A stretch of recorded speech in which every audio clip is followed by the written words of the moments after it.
Doreen Granpeesheh is the Dr. Doreen is an expert in autism. Doreen Granpeesheh. Dr. Granpeesheh. Dr. Doreen Granpeesheh. Dr. Doreen Granpeesheh is a visionary in the field of autism. Now you can ask her questions on Ask Dr. Doreen.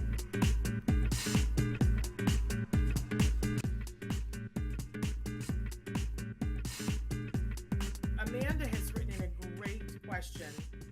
She said, I'm working with my son on reading with expression. He's very good at imitating my facial features and body gestures when I read, but our issue is he over exaggerates me to the point of that it's just kind of awkward. I'm so proud of him because he definitely understands it, but how would I get him to tone it down a little bit? I do praise him after because he's doing a great job. I just don't know if we should continue. I'm hoping working on prosody will lead to better reading comprehension. So there's a lot in there together, but we love you, Amanda. So thank you for the great question. Absolutely. So I think the same way, you know, like I usually when I'm trying to get my kids to look at, we always talk about the gray area, right? Because our kids tend to be so black and white. It's either this or it's this. It's either no expression or intense expression. So, and teaching them that gray area is always the key. And I think, Amanda, you use a mirror, like just stand in front of a large mirror and do facial expressions, not necessarily within writing. You can, within reading, you can certainly do it within reading.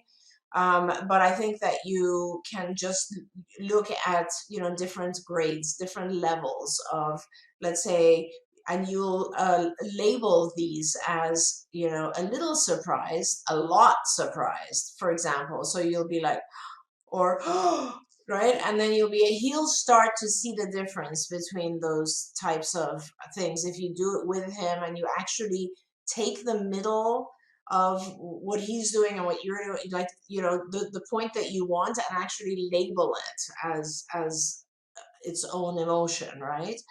But I want to also comment on this, the concept that adding prosody will lead to better reading comprehension, because I'm not sure it will.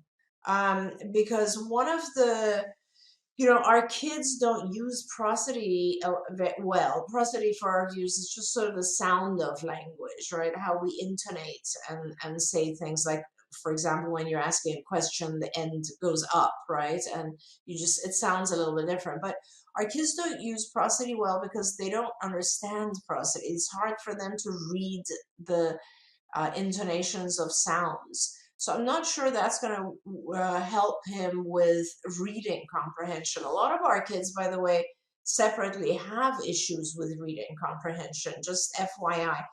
And you should work on the reading comprehension separately. Like you should just break down reading into shorter segments. The way I work on reading comprehension is that I'll just take, let's say, I'll start with a paragraph. If that's too hard, I'll go with sentences. If that's too hard, I'll go with short phrases. And I will just, you know, read a very short thing. And what I would do, if you really want to make it easier, is you can also have you'll read a phrase and the child will kind of describe to you what that meant, right? Or you can ask questions about just that phrase. So, you know, I don't know, Joe went to the market. And that's it. And then the question is, where did he go? Or who went to the market? That kind of stuff. And then you can make it longer, right? Joe went to the market and bought broccoli. And then you could ask questions about that.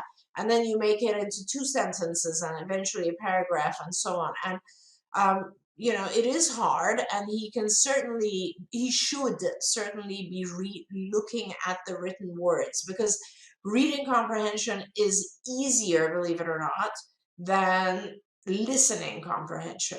So if he's not reading and if he's not looking at it, it'll be even harder. So try those things out and see if it works, and please let me know, because I'm interested to see if we were helpful.